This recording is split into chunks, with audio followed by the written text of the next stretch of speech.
A'udzu billahi minasyaitonir rajim. Bismillahirrahmanirrahim. Alhamdulillahirabbil alamin. Senantiasa kita panjatkan kehadirat Allah Subhanahu wa taala atas rahmat dan rahimnya sehingga kita kembali membahas tema seputar keluarga dan tarbiyah anak. Dan juga kita senantiasa mengirimkan salawat kepada Rasulullah Shallallahu Alaihi Wasallam beserta ahli baitnya yang tercinta. Berkat taufik dari Allah Subhanahu Wa Taala, kali ini kita akan membahas peranan niat dalam pembentukan karakter dan kepribadian anak. Pikiran dan niat untuk melakukan atau melaksanakan kebajikan akan memperoleh ganjaran dari Allah Subhanahu wa taala. Namun dengan kasih sayang Allah Subhanahu wa taala yang agung, mulia dan besar, maka niat dan pikiran untuk berbuat dosa tidak akan mendatangkan siksa bagi manusia. Artinya, selama manusia tidak sampai ke tahap melaksanakan atau melakukan dosa, maka dia tidak akan mendapatkan siksa dari Allah Subhanahu wa taala. Namun demikian, niat dan pikiran untuk berbuat dosa akan memberikan bekas di dalam hati manusia. Oleh karena itu, Nabi Isa alaihissalam berkata kepada para pengikut setianya orang-orang Hawari. Saudaraku Musa alaihissalam berkata, "Jangan engkau bersinah." Sementara aku mengatakan, "Jangan engkau berpikir untuk bersinah, karena pikiran untuk bersinah akan menghitamkan hati." Pikiran untuk berbuat dosa, meskipun tidak terhitung dosa, namun pasti akan meninggalkan pengaruh yang negatif pada hati dan jiwa kita. Ustadz Panahian berkata, segala sesuatu tidak mesti dilihat. Melihat sama seperti menyantap makanan. Segala sesuatu yang kita lihat dengan seluruh keburukan dan kebaikannya akan masuk dan mempengaruhi ruh kita. Dan semua itu tidak akan mudah keluar dan terlupakan dalam pikiran kita. Apa saja yang kita lihat pasti akan masuk dan mempengaruhi ruh kita. Terdapat sebuah kisah tentang Hajjaj, di mana Hajjaj bin Yusuf As-Saqafi adalah seorang laki-laki yang amat celaka.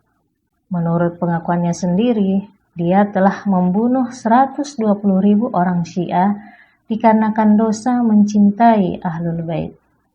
Hajjaj membangun sebuah penjara di bawah terik panas matahari yang membakar, dan dia memberi 2 potong roti yang dicampur dengan pasir sebagai makanan bagi orang-orang tawanannya, sehingga satu persatu para tawanannya mati berguguran di hari-hari pertama mereka di penjara. Sedemikian jahat dan celakanya laki-laki ini, sampai-sampai dia mengatakan bahwa terdapat suatu kenikmatan dan kelesatan bagi diri saya sendiri jika dia melihat darah yang mengalir dari seorang pencinta Ahlul Bait yang dipotong tangan dan kakinya.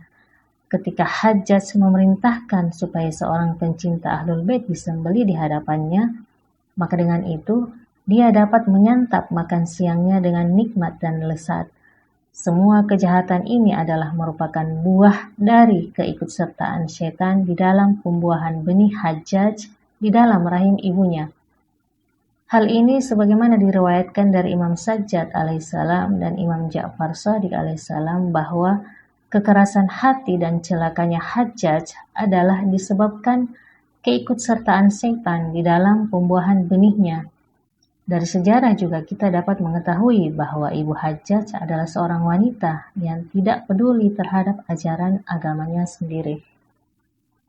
Di sisi lain, berkenaan dengan Syekh Ansari diceritakan bahwa ibunya ketika mengandung tidak pernah sekalipun melepaskan tahara, senantiasa punya wudu, dan selama 2 tahun menyusui Syekh Ansari, beliau tidak pernah sekalipun memberikan ASI-nya dalam keadaan tidak mempunyai wudu. Tidak diragukan lagi bahwa pikiran untuk mengerjakan perbuatan yang baik ketika bertemunya sperma dan ovum akan memberikan pengaruh yang positif kepada jiwa anak yang akan dilahirkannya. Sebaliknya, Pikiran yang dikotori dengan dosa akan memberikan pengaruh yang negatif kepada jiwa anak. Oleh karena itu, hendaknya para ibu ketika mengandung dan menyusui senantiasalah dalam keadaan mempunyai wudu. Dan begitu juga hendaknya para bapak menjauhkan diri dari melihat wanita non-mahram yang akan menciptakan potensi kesengsaraan pada diri si anak. Untuk dapat memiliki anak yang soleh dan soleha serta sehat, maka janganlah Anda lepas dari bersikir kepada Allah Subhanahu wa Ta'ala ketika berhubungan suami istri. Insting bayi. Pada permulaan bayi dilahirkan, sebagian kemampuan potensialnya sebagai manusia berubah menjadi kemampuan yang real, sementara kekuatan potensinya yang lain tetap tersimpan sebagai kemampuan potensial. Sebagai contoh, sejak bayi pertama dilahirkan, kemampuan untuk mengisap susu ibunya telah menjadi kemampuan yang real baginya dan serta-merta akan menyusu hingga kenyang. Akan tetapi, insting mencari kebenaran, mencintai ilmu, dan lain sebagainya masih merupakan kemampuan potensial baginya di masa yang akan datang, yang dengan berlalunya waktu, kelak akan menjadi sesuatu yang real baginya. Dari hadis Rasulullah SAW, carilah ilmu sejak dari buayan hingga liang lahat. Maksudnya bahwa pendidikan anak harus sudah dimulai sejak anak dilahirkan. Di sini terdapat kisah diceritakan bahwa pada peperangan dunia kedua, ketika Jerman menduduki Prancis, seorang wanita Prancis membutuhkan pertolongan pakar bedah otak. Ketika dilakukan operasi, pada saat pisau operasi mengenai salah satu urat syaraf otak wanita itu, dalam keadaan pingsan, wanita itu mengalunkan lagu Jerman. Ketika pisau operasi diangkat dari urat syaraf otaknya, maka nyanyian wanita itu pun berhenti. Untuk kedua kalinya dilakukan hal yang sama. Setelah wanita itu siuman, para dokter keheranan karena wanita itu mengatakan bahwa dirinya tidak bisa sama sekali berbicara bahasa Jerman. Maka untuk meneliti fenomena yang mengherankan tersebut, beberapa dokter dan psikolog berkumpul untuk membicarakan masalah ini. Setelah dilakukan penelitian yang dalam, ditemukan bahwa ketika para serdadu Jerman menyerbu rumah wanita itu, si wanita itu masih kecil, dan lagu-lagu Jerman yang dinyanyikan para serdadu Jerman di rumahnya terekam baik di dalam benaknya. Kejadian seperti ini bisa dibenarkan dalam pandangan riwayat, karena dalam riwayat-riwayat disebutkan bahwa ketika anak dilahirkan, hendaknya kita mengumandangkan azan di telinga kanannya dan iqamah di telinga kirinya.